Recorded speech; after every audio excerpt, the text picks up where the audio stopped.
9 habits that reveal low self-esteem. Let's get right into it. Number 1. Constantly seeking approval. At its core, this habit is about outsourcing your decision-making. Before you trust your own judgment, you feel a compulsive need to get it validated by others. This isn't about seeking advice on a complex financial matter. It's about needing a consensus from your group chat before you can commit to a new haircut. This behavior is powered by a deep-seated belief that other people's opinions are more valid than your own. Your brain is essentially running an old survival program that says, conformity equals safety. In a prehistoric tribe, being different could get you ostracized, which was a death sentence. Your brain hasn't quite gotten the memo that picking the wrong movie for movie night won't result in you being eaten by a bear. Every time you ask for permission or approval on a personal, subjective choice, you are subtly reinforcing the idea that you can't trust yourself. You're training your mind to seek external validation as the final authority on your own life. Think about it. You're trying to pick a new hobby, but you won't sign up for a pottery class until you've confirmed that all your friends think it's a cool and worthwhile pursuit. This reliance on others for a green light slowly erodes your sense of self, making your confidence fragile and dependent on the ever-shifting winds of outside opinion. Number 2. Difficulty saying no. The inability to say no is rarely about the word itself. It's about what you fear the word represents: disappointment, conflict, and rejection. People with low self-esteem often operate under the assumption that their value is tied to their utility to others. They become the yes person because they're terrified that setting a boundary will make them seem unhelpful, unkind, or selfish, ultimately causing people to like them less. Your subconscious is running a simple but flawed equation. If I agree to everything, people will have to like me. So you agree to stay late at work for a colleague who is leaving early for a concert, even though you have your own plans. You say yes to hosting a party you don't have the energy for. Each time you say yes when your mind and body are screaming no, you send a powerful message to yourself. Your needs, your time, and your energy are secondary. You are placing someone else's minor convenience above your own well-being. This isn't an act of genuine generosity. It's an act of self-neglect driven by fear.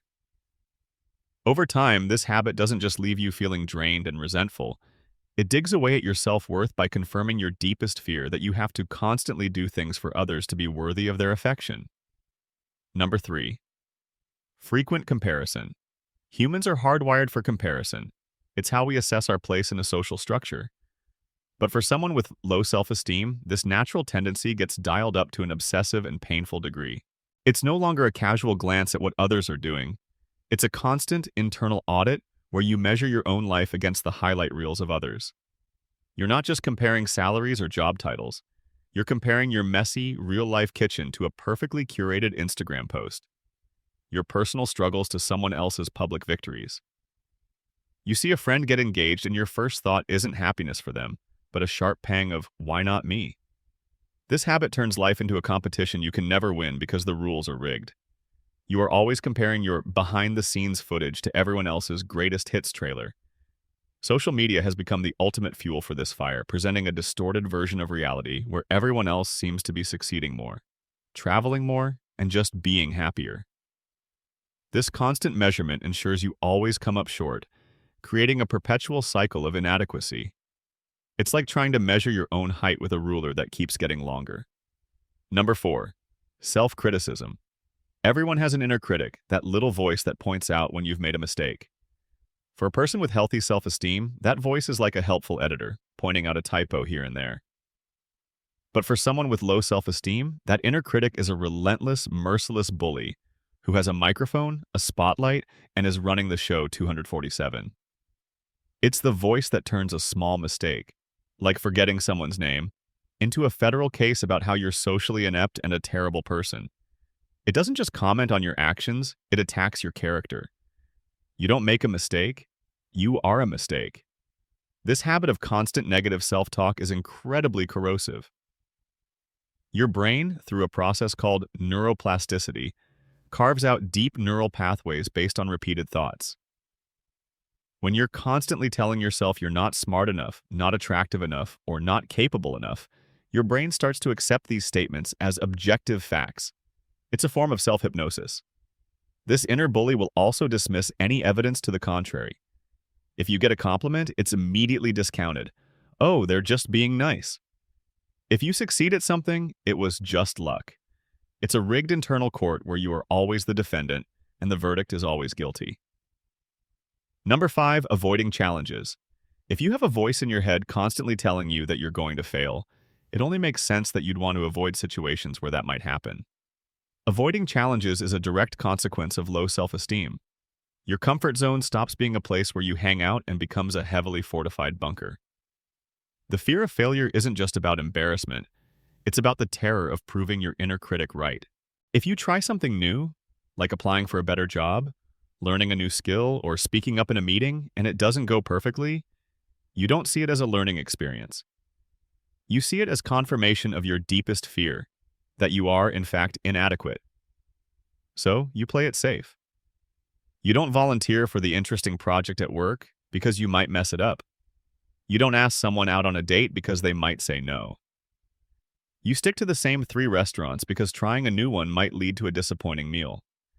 While this strategy might protect you from the short-term sting of failure, it has a devastating long-term cost. Confidence is not something you're born with. It's built through evidence. It's the result of trying, failing, learning, and eventually succeeding. By avoiding challenges, you are starving yourself of the very experiences required to build a healthy sense of self-worth. Number 6, putting others first. On the surface, always putting others first can look like a noble, selfless trait. And true altruism is a wonderful thing. But when it becomes a compulsive pattern where your own needs are consistently ignored, it's often a symptom of low self-esteem. This isn't the same as just being unable to say no when asked. This is a more proactive form of self-neglect. It's anticipating the needs of everyone around you and rushing to meet them, leaving your own needs, whether for rest, fun, or support, in the dust. You're the friend who will cancel their own important plans to help someone with a minor inconvenience, not because they asked, but because you feel you have to.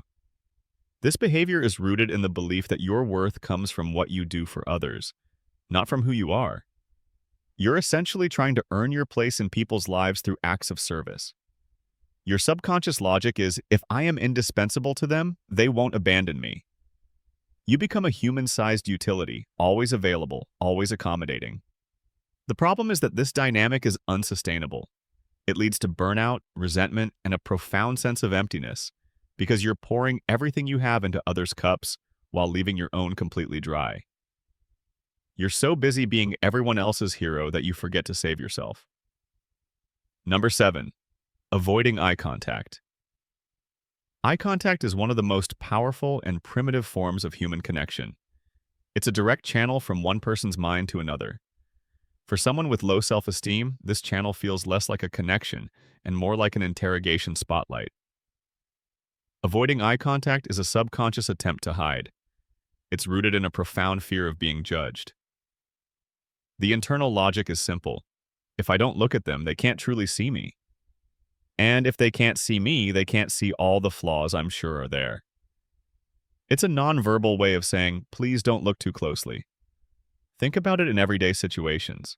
You're walking past someone in the hallway at work, and you suddenly become intensely interested in the scuff marks on your shoes. Or when a cashier is speaking to you, your eyes are fixed on the credit card machine. This isn't just shyness, it's a physical manifestation of feeling unworthy of taking up space. You feel exposed and vulnerable, as if a direct gaze could somehow read your mind and confirm all of your deepest insecurities.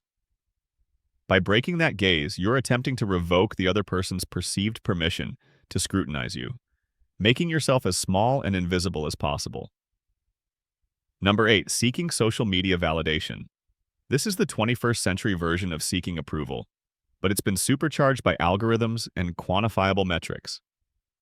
Low self-esteem can make you outsource your sense of worth to the digital world, where your value is measured in likes, shares, and glowing comments. You post a picture not just to share a moment, but to get a specific reaction. Each notification, each little red heart, delivers a tiny, fleeting hit of dopamine that temporarily soothes the feeling of inadequacy. You're not just sharing your vacation photos, you're submitting them to an invisible jury, hoping they'll return a verdict that says, "You are interesting, you are attractive, you are worthy." The danger is that you're tying your self-worth to something completely outside your control. Your mood for the day can be dictated by the performance of a single post. If it gets a lot of engagement, you feel great. If it gets ignored, the silence can feel like a deafening rejection, confirming your worst fears about yourself. This creates a vicious cycle.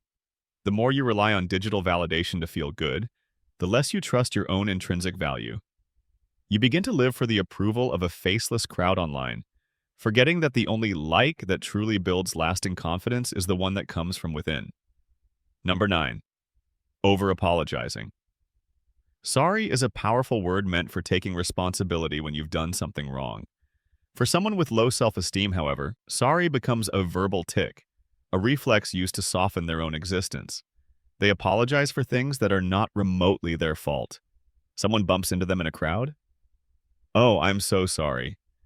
They need to ask a perfectly reasonable question? "Sorry to bother you, but..." They even apologize for having feelings. This isn't about being polite. It's a symptom of feeling like you are inherently a burden.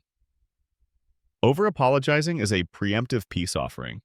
You are essentially saying, "I'm sorry for taking up space," or "Please don't be angry at me for existing near you." It comes from a core belief that you are an inconvenience to others.